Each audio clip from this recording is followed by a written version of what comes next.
사람에게 가장 중요한 것 중에 하나가 분별력입니다. 분별력. 분별력이라고 하는 것을 사전에서 찾아봤더니 거짓과 진실과 거짓을 식별하고 옳고 그름을 결정하는 능력이다. 이렇게 돼 있더라고요. 이런 분별력이 있는 사람이 자신이 목적하는 바를 이룬다고 합니다. 돈의 흐름을 아는 사람이 사업가가 되고 정치의 흐름을 아는 사람이 정치인이 됩니다. 그런 것처럼 신앙생활도 그렇습니다. 영적인 분별력이 있어야 신앙생활을 할 수가 있습니다. 고린도전서 2장 4절에서 5절을 읽습니다. 내 말과 설교를 설득력 있는 인간의 지혜의 말로 하지 않고 성령과 능력을 나타냄으로 하였으니 이는 너희의 믿음이 인간의 지혜에 있게 하지 아니하고 하나님의 능력에 있게 하려 함이라. 영적 분별력이 없으면은 내가 듣고 있는 지금 이 소리가 하나님에 관한 것인지 예수 그리스도에 관한 복음인지 아니면은 세상에서 가르치고 있는 세상의 전통이나 세상의 학문인지 이런 것을 사실 구별을 못합니다.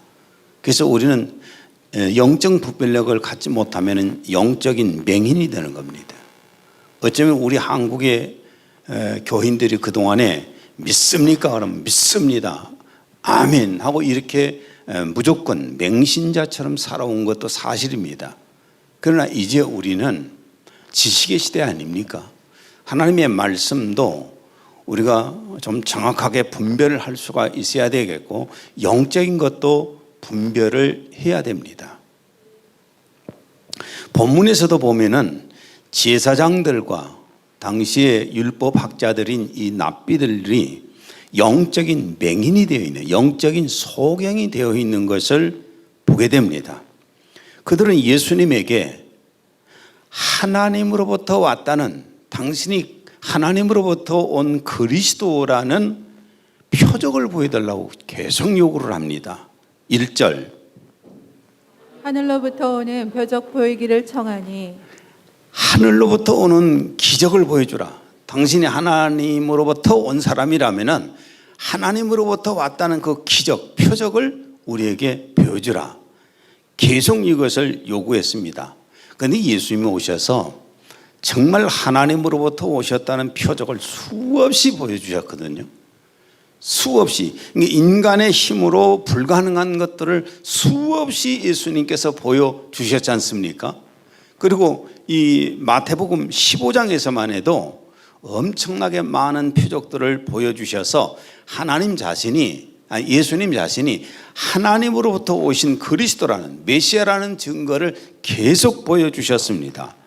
마태복음 15장 22절 28절 가나안 여자 하나가 그 지경에서 나와서 소리질러 이르되 주 다윗의 자손이여 나를 불쌍히 여기소서 내 딸이 흉악하게 귀신 들렸나이다.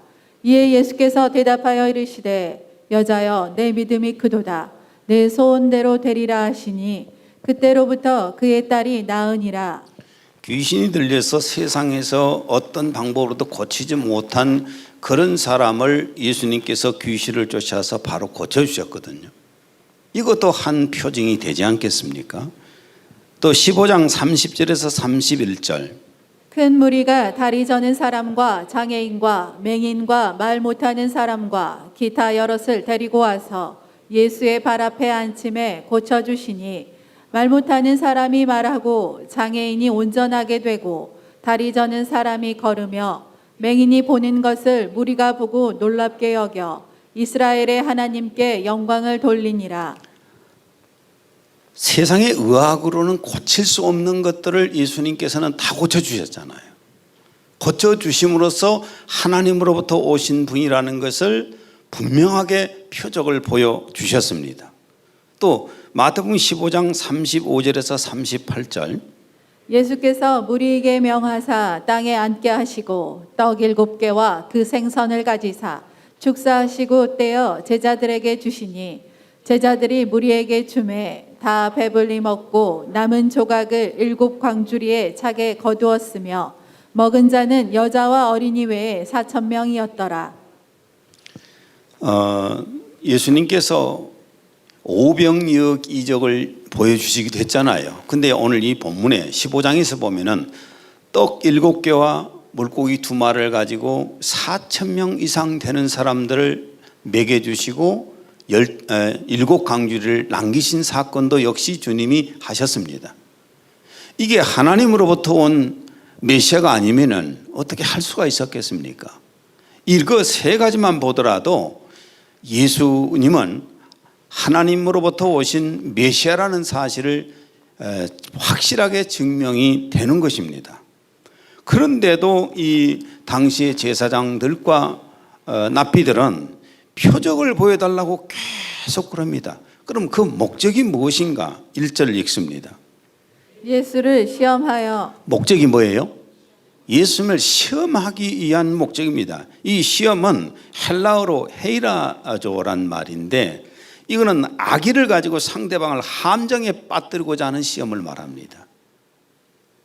마태복음 22장 17절에 18절 가이사에게 세금을 바치는 것이 옳으니까 옳지 아니하니까 하니 예수께서 그들의 악함을 아시고 이르시되 외식하는 자들아 어찌하여 나를 시험하느냐. 이들이 예수님 앞에 와서 예수님을 시험하기 위해서 가이사 로마의 황제에게 세금을 바치는 것이 옳습니까? 바치지 않는 것이 옳습니까? 바치게 되면은 매국노가 되잖아요. 바치지 않게 되면 국가의 법을 어기는 자가 되잖아요. 시험을 하려고 와서 이런 아주 묘한 방법을 가지고 와서 예수님을 공경에 빠뜨리려고 합니다.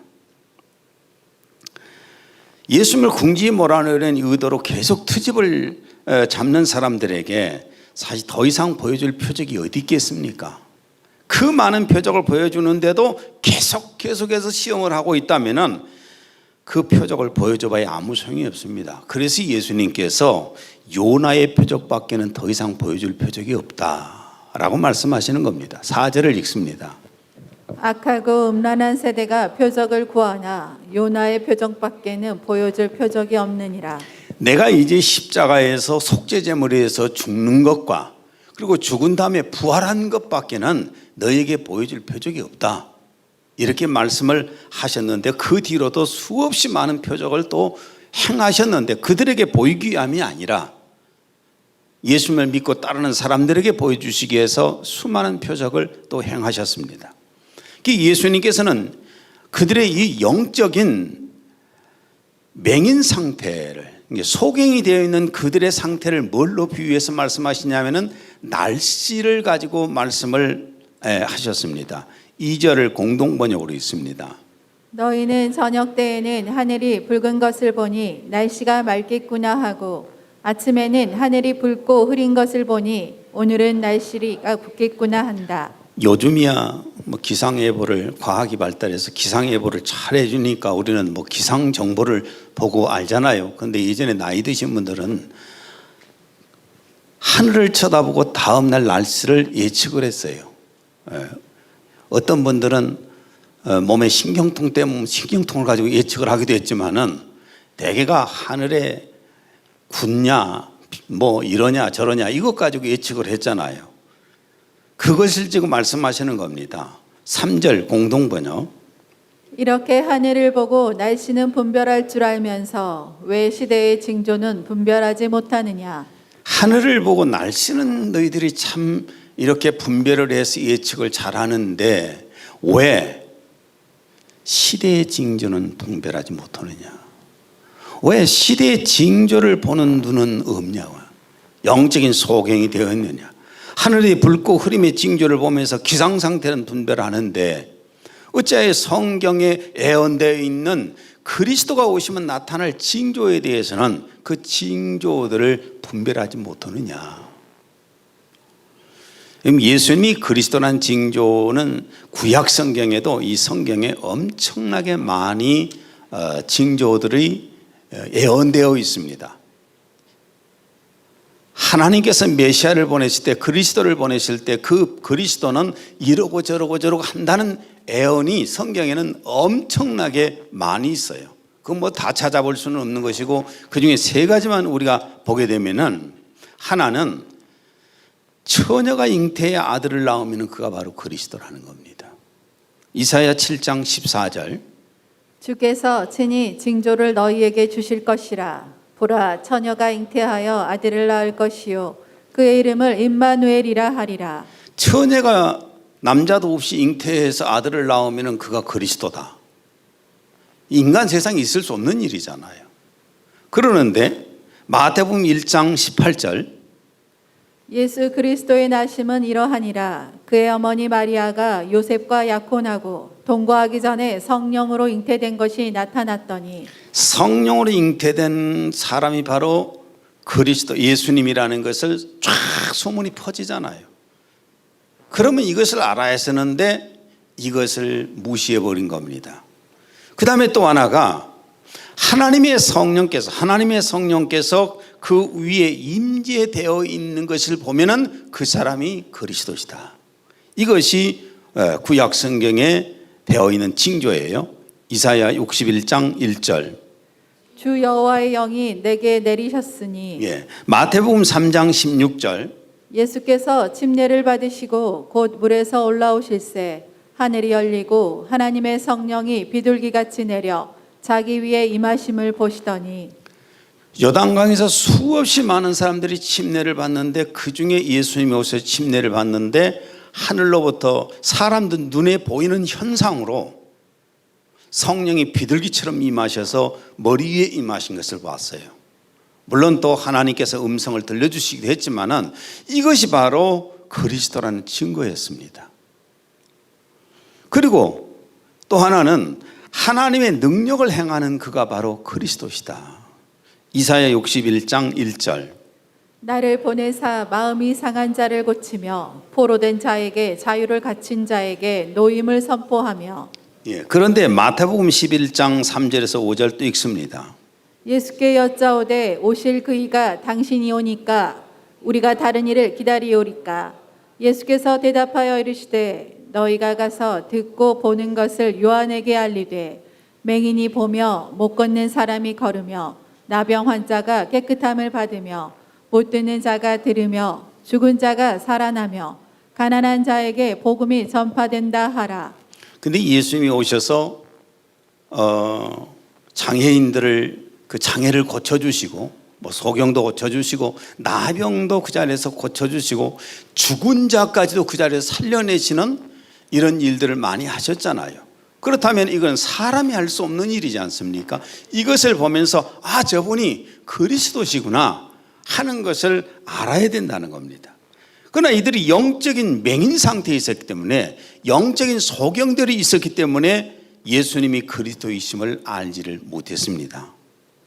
깨어서 예수 그리스도의 초림을 기다리지 못했기 때문에 예수님을 영접하지 않았어요. 하나님의 아들이 사람이 되어 오셨을 때, 자 보십시오. 예수님이 이 땅에 오셨을 때, 사람으로 오셨을 때 가장 먼저 누가 알아보고 영접을 했어야 할까요? 당시의 제사장들입니다. 그리고 율법 학자들, 랍비들입니다. 그들이 예수님을 정확하게 알고 예수님을 먼저 알아보고 영접하고 환영하고 이들이 예수님을 백성들에게 알려야 돼요. 그런데 이 제사장들과 랍비들은 예수님을 오히려 어떻게 했어요? 십자가에다 처형시켰어요. 죽였어요. 이들은 제사를 지내면서 말씀을 가르치면서도 왜 그리스도가 오셨는데 그리스도를 알아보지 못했을까요? 이들은 영적인 소경들이었기 때문입니다. 영적인 맹인들이었기 때문이에요. 15장 4절을 읽습니다. 그들은 맹인이 되어 맹인을 인도하는 자로다. 맹인이 되어 맹인을 인도하는 자라고 예수님께서 말씀하십니다. 영적인 맹인들이에요. 눈이 감겨져 있어요. 영적 분별력이 없는 영적 맹인들을 따라가면 사람들이 어찌 될까요? 15장 14절을 읽습니다. 만일 맹인이 맹인을 인도하면 둘이 다 구덩이에 빠지리라. 맹인이 맹인을 따라가면은 당연히 구덩이에 빠지지 않겠습니까? 제사장들과 이 납비들이 영적으로 맹인이 된 이유가 무엇일까? 오늘 우리 자신에게도 한번 깊이 생각해 봐야 돼요. 나는 지금 영적인 맹인인가 아닌가 하는 것은 본인이 알고 하나님이 아시겠지요. 정확하게 이것을 알아야 됩니다. 도대체가 이 제사장들과 맹인 납비들이 영적으로 맹인이 된 이유가 무엇일까? 그렇게 공부를 많이 한 사람들이, 그렇게 종교적으로 열심히 하려고 했던 사람들이 왜 영적으로 맹인이었을까? 그 중에 하나가 질투심이었어요. 질투심이라면 뭔 말인지 아십니까? 남들보다 더 많이 갖고 남들보다 더 높이 올라가겠고, 이게 그렇지 못하면 질투를 하잖아요. 나보다 더 높이 올라가면 그걸 질투하는 것이고, 나보다 더 가지면 질투하는 것이고, 그렇죠? 이 질투심 때문에 그들은 영적인 맹인이 됐습니다.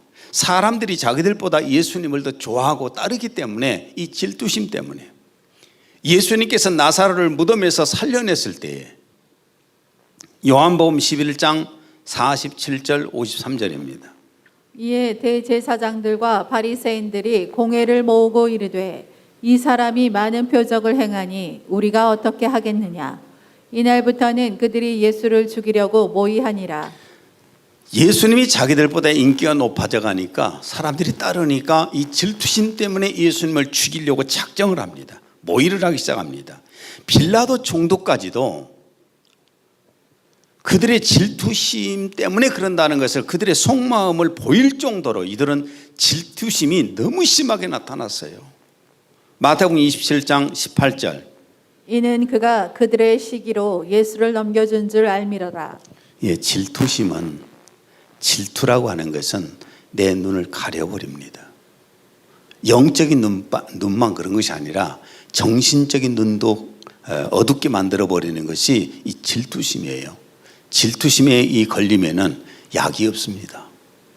그 다음에 또 무엇 때문에 이 제사장들과 납비들이 영적인 소경, 맹인이 되었는가? 그것은 그들의 교리와 그들의 전통 때문입니다. 마태복음 15장 2절에 3절. 당신의 제자들이 어찌하여 장로들의 전통을 범하나이까? 떡 먹을 때에 손을 씻지 아니하나이다. 대답하여 이르시되 너희는 어찌하여 너희의 전통으로 하나님의 계명을 범하느냐? 너희는 어찌하여 너희의 전통으로 하나님의 계명을 범하느냐? 어떤 교단에서는 단상, 강대상이 하나만 있어야 된다, 2개만 있어야 된다, 피아노가 어디 있어야 된다, 이것 갖고 전통이 되어 쌈질을 해요. 그게 말씀 아니잖아요. 왜 거기에 목숨을 걸어요?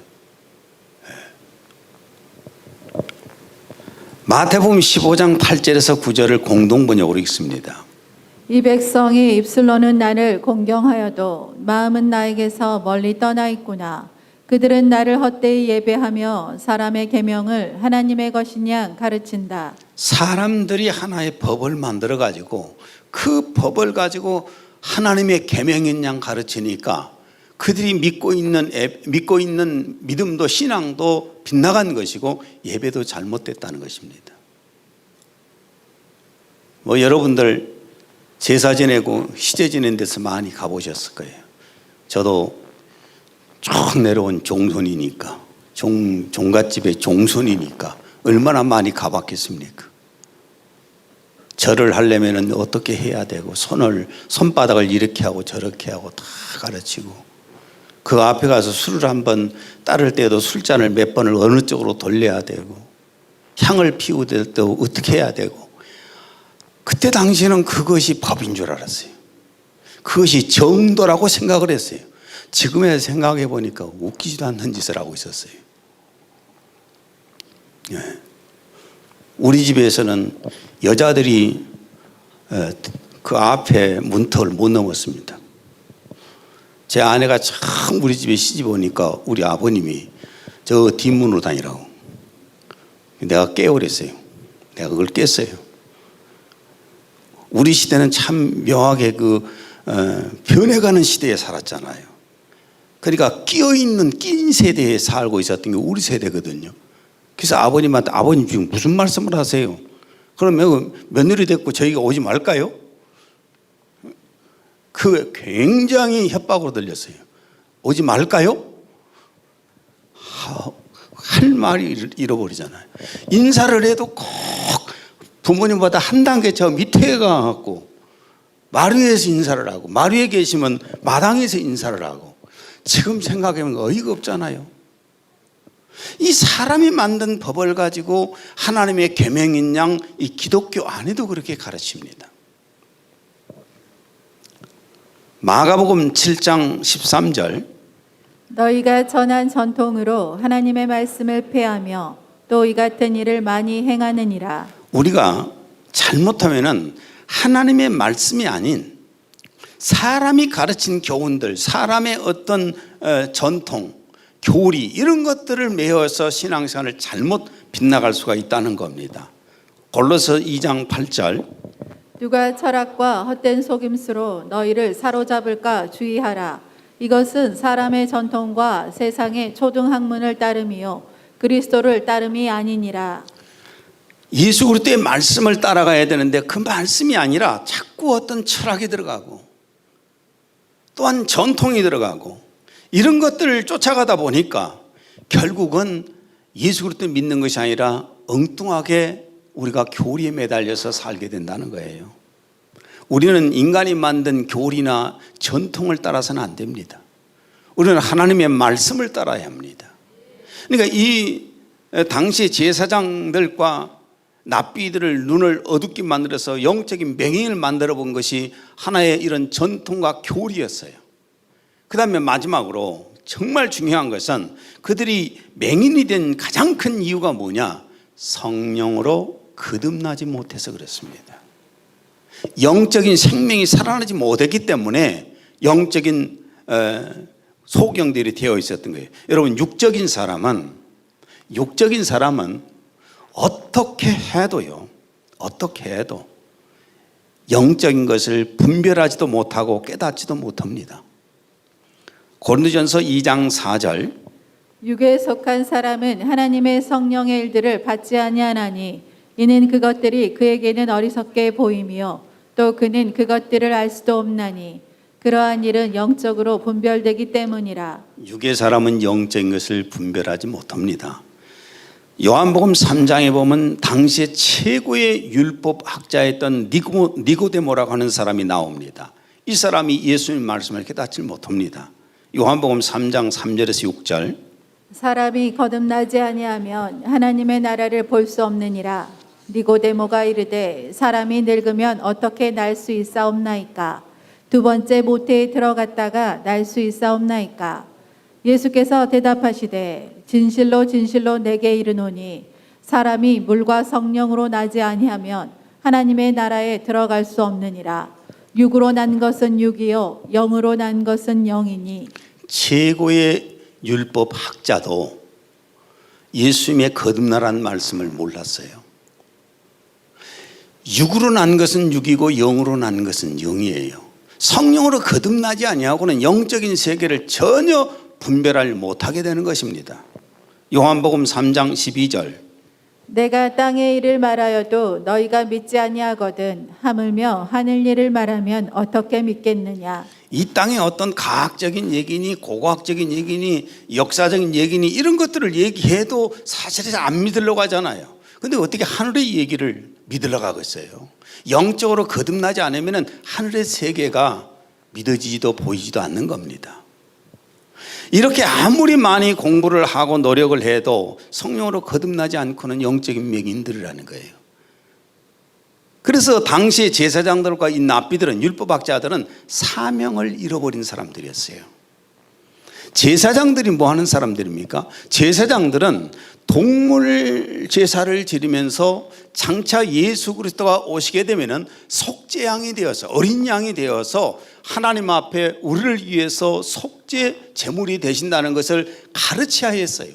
그걸 침례 요한은 알고 있었거든요. 요한복음 1장 29절 보라, 세상 죄를 지고 가는 하나님의 어린 양이로다. 근데 제사장들이 제사 행위에만 열심이었지 그 제사가 의미하는 것을 몰랐잖아요. 영적인 소경들이라. 그 다음에 납비들은 하나님의 말씀을 율법을 열심히 가르치면서 사람으로 오실 그리스도를 기대하게 만들고 백성들을 기다리게 만들어줘야 되거든요. 요한복음 5장 39절 너희가 성경에서 영생을 얻는 줄 가르쳤어야 돼요. 그리고 오시면 환영하게 만들었어야 돼요. 그러나 영적인 맹인들이 그들이 되어 있기 때문에 백성들까지도 영적인 소경들을 다 만들어 버렸지 않습니까?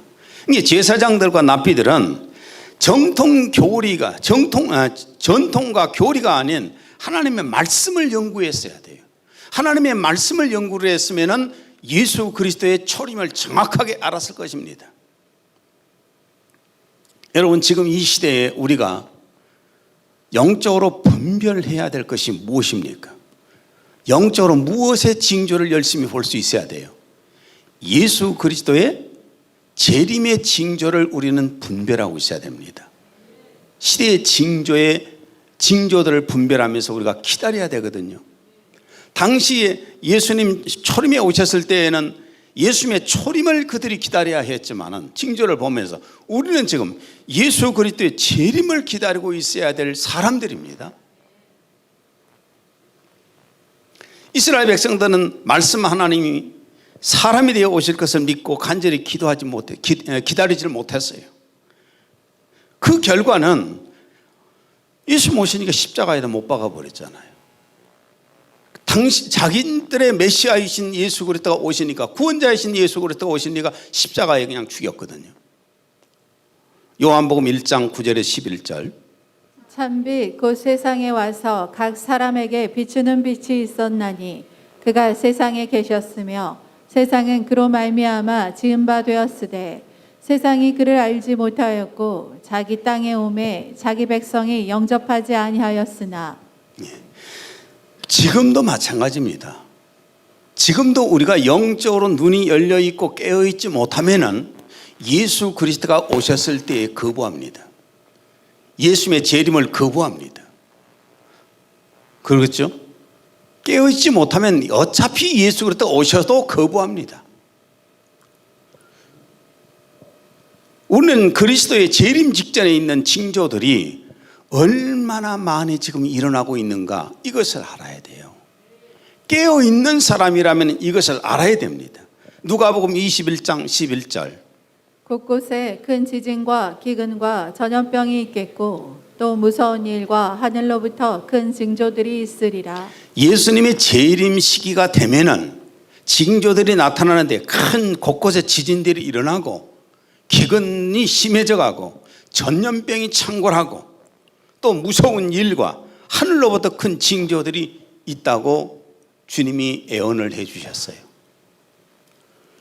코로나19로 전염병이 전 세계를 팬데믹 상태로 만들어 놨습니다. 사람들 안간 힘을 씁니다. 여기서 벗어나 보려고 안간 힘을 써요. 벗어나면 좋죠. 빨리 벗어나면 좋은데 제가 볼 때에는 벗어나기 어려울 것 같아요. 왜냐? 코로나19, 코로나20, 코로나21, 뭐 델타니, 델타 플러스니 뭐 이런 말들은 정한 말, 의학자들이 하는 말이고 계속해서 이런 것들이 나오고 남극의 빙산들이 녹아서 그 안에 있었던 박테리들이 이런 어떤 전염병들이 불거져 나오고 이리 되면 그걸 어떻게 막을 겁니까? 인간의 힘으로 이제는 막을 수 있는 한계를 지나버렸어요. 한계점을 지나버렸습니다. 북극에 남극에 빙산들이 녹는 걸 어떻게 막아요? 그 속에 묻혀 있는 것들을 어떻게 막을 수가 있겠어요? 심각하잖아요.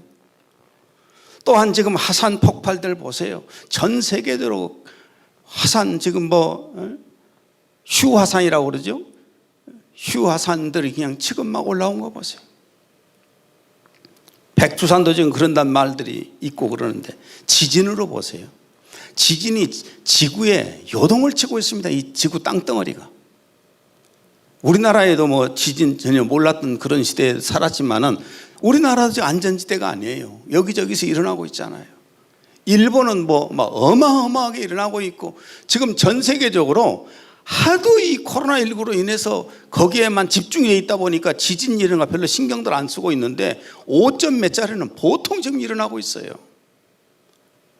정말 지금 시대가요, 우리 눈으로 도저히 보면서도 믿기지 않는 그런 시대에 살고 있잖아요. 지금 전 세계가 막 폭우가 쏟아져서, 요즘 난 뉴스 보면요, 내 태어나서 처음 본 것이라, 여러분은 어떤지 모르는데 저는 태어나서 처음 본 사건들이에요. 이 막 중국도 보니 이 폭우가, 어떤 데는 이 눈이 쌓이는데 뭐 어마어마하게 눈들이 쌓여가지고 한 지역에, 어떤 곳은 아예 그냥 비가 안 와버리니까 기근 상태가 되어 있고, 전 세계적으로 지금 굶주린 사람들이 얼마나 많아져 가고 있습니까? 지금 우리가 이해할 수 없는 것들이 막 폭염 50 몇 도, 54도, 5도, 지금 이런 걸 보면서도 그냥 덤덤하니 그냥 뭐 대충 그렇게 살겠지 이렇게 생각하면서 삽니까? 여러분 깨워야 됩니다. 동영상 하나 봐보세요. 이거는 그냥 한 가지 우박 일부분만 보게요. 우박에 대해서 일부분만.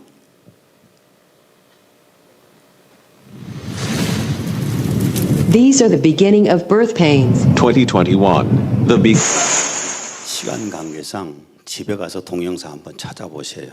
있습니다. 이런 동영상을 찾아보시면 유튜브도 나올 것이고, 어느 한 지역에만 있는 게 아니라 전 세계가 지금 이 우박이 쏟아지고 있는데, 뭐 남미 쪽에도 쏟아지고, 미국도 쏟아지고, 캐나다도 쏟아지고, 중국도 쏟아지고, 사우디아라비아도 쏟아지고, 저 러시아도 쏟아지고, 전 세계가 지금 우박이 막 쏟아지고 있거든요. 그것도 무슨 거예요? 골프공만씩 한 것들이 떨어져 가지고 차 유리가 막 깨지고 집이 구멍 나고, 이게 난립니다. 여기 지금 안 떨어지니까 별로 관심 없지요. 여러분, 이게 7년 환란 때에 있을 어떤 재앙의 전초전이라는 사실이에요. 이거 아십니까? 7년 환란에 있을 재앙의 전초전이에요. 제가 지금 사기치는 것도 아니고 공갈 협박하는 것도 아니에요. 한번 읽어보시게요. 계시록 16장 18절에 19절 현대역판으로 읽습니다. 그때 번개가 치고 천둥이 울리며 인류 역사상 일찍이 없었던 가장 큰 지진이 일어났습니다. 큰 도시 바벨론은 세 조각이 나고 세계 각처에 있는 도시들이 파괴되어 폐허가 되었습니다. 그리하여 섬들은 다 사라지고 산들은 평지가 되어버렸습니다. 예수님이 거짓말하지 않으셨다면, 더 심하게 예수님이 사기치지 않으셨다면 저 사건은 일어납니다. 얼마나 큰 지진이 세계 인류 역사가 있어온 전무후무한 사건인데, 얼마나 컸으면은, 지금 노마가 바벨론이라고 되어 있는데 노마를 말합니다. 노마시가 세 갈래로 갈라지고 세계 각처에 있는 도시들이 파괴되고 폐허되고, 섬들은 다 사라져버리고 산들은 다 내려앉아서 평지가 되어버린다고. 이게 지금 앞으로 7년 환란이 있다고 말합니다. 제가 만들어서 얘기한 게 아니고 성경에 있는 말씀이잖아요. 예수님께서 하신 말씀이었어요. 그 다음에 또 계시록 16장 21절 현대로 읽습니다. 또 무게가 약 45kg이나 나가는 우박이 마구 쏟아져 땅 위에 있는 사람들에게 엄청난 피해를 주었습니다. 이 무서운 재난을 맞은 사람들은 하나님을 저주하였습니다. 7년 환란 기간에 우박이 하늘에서 떨어지는데, 우박이 골프공만 한 것이 아니라, 야구공만 한 것이 아니라 몇 킬로요? 45kg. 근데 다른 번역서에 보면은 더 크다고도 나와 있어요. 어떤 번역서는 25kg라고 돼 있고 그러는데, 여러분 45kg라고 볼 때 42kg가 쫙 위에 하늘에서 내리 꽂으면은 어떨 것 같습니까? 집들이 다 박살이 납니다. 이게 앞으로 일어난다고 성경에 기록되어 있고 예수님이 하신 말씀이에요. 나는 예수님이 하신 말씀 가운데 단 하나라도 거짓이 있다면 나 예수 안 믿어요. 나는 이 성경에 있는 말씀이 예수님께서 계시해 주신 말씀이 100%가 다 이루어지고 있고 이루어진다고 믿기 때문에 여러분 앞에서 이 말씀을 전하는 겁니다. 이런 징조들을 보면서도 그리스도의 재림을 믿고 맞이할 준비를 하지 않는다면 한마디로 표현해서 예수 그리스도의 재림을 믿지 않는 겁니다. 마태복음 15장 8절에서 9절 공동번역입니다. 이 백성이 입술로는 나를 공경하여도 마음은 나에게서 멀리 떠나 있구나. 그들은 나를 헛되이 예배하며 사람의 계명을 하나님의 것이니 양 가르친다. 역사 속에 사람으로 오신 예수님은 인정하지 않을 수가 없잖아요. 어차피 역사 속에 오셨으니까 초림하신 예수님은 안 믿을 수가 없잖아요. 인정 다 해야지요. 그러나 그분이 죽음에서 부활하여서 부활한 몸으로 승천해 가셨고 승천하신 그분이 다시 오신다는 이 말씀은 믿지 않으면 도저히 믿을 수가 없는 말씀입니다. 쉽게 말하면 예수 그리스도 재림을 믿지 않는다는 말은 구약은 믿으나 신약은 안 믿겠다는 말이에요. 사도행전 1장 11절 너희 가운데서 하늘로 올려지신 이 예수는 하늘로 가심을 본 그대로 오시리라. 나는 이 말씀을 믿습니다. 계시록 22장 20절 내가 진실로 속히 오리라 하시거늘 아멘 주 예수여 오시옵소서. 내가 진실로 속히 오리라 예수님이 하셨는데 요한사도가 그럽니다. 아멘 주 예수여 오시옵소서. 저도 늘 주님 앞에서 아멘 주 예수여 오시옵소서, 언제든지 오시옵소서라고 기다리고 있습니다. 예수 그리스도의 재림을 믿는다면 깨어 있어야 합니다. 분명히 깨어 있어야 됩니다. 데살로니가전서 5장 6절 우리는 다른 이들과 같이 자지 말고 오직 깨어 정신을 차릴지라. 여러분 지금 수도권은 예배 못 드립니다. 수도권은 지금 대면 예배 못 드린다고 법으로 지금 선포했어요. 예배를 못 드립니다. 지금 우리는 예배를 드리고 있습니다.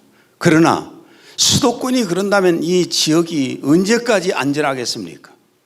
언제 우리도 법률로 정해서 예배를 못 드린다고 지금 할지 몰라요. 지금 여러분 코로나19로 인해서 이런 어떤 예배를 드리지 못하게 한 법을 잘 아실 겁니다. 이미 다 선포되어 있어요. 계속 어기게 되면 목사를 구속까지 시킬 수 있도록 법을 만들었습니다. 개정을 시켜놨어요. 여러분 우리가 예배를 드릴 수 있을 때 드려야 돼요. 누가복음 21장 36절 그러므로 깨어서 항상 기도하라. 그래야 장차 일어날 이 모든 일에서 피하고 또 인자 앞에 서기에 합당하게 여겨질 것이라. 그러므로 깨어서 항상 기도하라. 그래야 장차 일어날 이 모든 일에서 피하고 장차 7년 환란에 대환란에 들어가서 그 고통받는 것을 피하고 또 인자 앞에 서기 합당하여 하게 여겨질 것이라. 예수님 앞에 부활되어서 가야 되지 않습니까? 깨어있는 성도들은 환란을 피하고 부활되어서 예수님 앞에 가게 되는 겁니다. 마태복음 24장 40절에 41절 공동번역입니다. 그때 두 사람이 밭에 있다면 하나는 데려가고 하나는 버려둘 것이다. 또 두 여자가 맷돌을 갈고 있다면 하나는 데려가고 하나는 버려둘 것이다. 분명히 말씀을 저는 여러분에게 전했습니다. 어떤 사람은 주님 앞에 부활되어서 가는 것이고 어떤 사람은 남습니다. 남는 사람이 되어서는 안 됩니다. 남는 사람이 되어서는 안 돼요. 그래서 우리는 깨어 있어야 되는 겁니다. 지금 징조들을 보십시오. 말씀에 이제 결론을 맺겠습니다. 여러분 일어나는 징조들을 보세요. 수없이 많은 징조들이 일어나고 또 일어나고 일어나는데도 사람들은 평안하다 안전하다 그냥 일하고 있어요. 평안하다 안전하다. 큰 교회 목사님들도 마찬가지입니다. 큰 교회 목사님들 이제 온라인 예배 체제로 영상 예배를 다 드려야 된다고 지금 특수장치 준비를 해가더라고요. 그래서 어쩌자는 얘기입니까? 교회당 문 닫아버리고 예배는 혼자 앉아서 집에서 방구석에 틀에 박혀서 앉아서 예배를 본다고 구경을 하든지 자빠져서 누워서 구경을 하든지 이것이 예배입니까? 가다가 어디 차 안에서 그거 켜놓고 운전하고 다니고 이것이 예배입니까? 우리 깨어나야 됩니다. 3절 공동번역으로 있습니다. 이렇게 하늘을 보고 날씨는 분별할 줄 알면서 왜 시대의 징조는 분별하지 못하느냐. 영적 소경이라 분별하지 못한다는 거예요. 마지막으로 마태복음 25장 13절을 읽습니다. 그런즉 깨어 있으라 너희는 그날과 그때를 알지 못하느니라. 그런즉 깨어 있으라 너희는 그날과 그때를 알지 못하느니라. 예수님이 하신 말씀입니다. 우리 깨어납시다. 그냥 그렇게 어렵게 하다가 예수님 오시면 나도 가겠지라고만 생각하지 마시고 깨어서 바짝 깨어서 예수님의 재림을 맞이할 준비를 합시다. 기도합니다. 하나님 아버지, 오늘은 왜 시대의 징조를 보면서 분별하지 못하느냐고 말씀을 전했습니다. 예수님이 초림에 오실 때에 당시의 제사장들과 납비들도 영적인 소경들이 되어서 주님이 오셨지만은 오히려 주님을 십자가에다 못 박아서 처형했습니다. 백성들도 일부는 맞이했지만은 대부분 다 거절했습니다.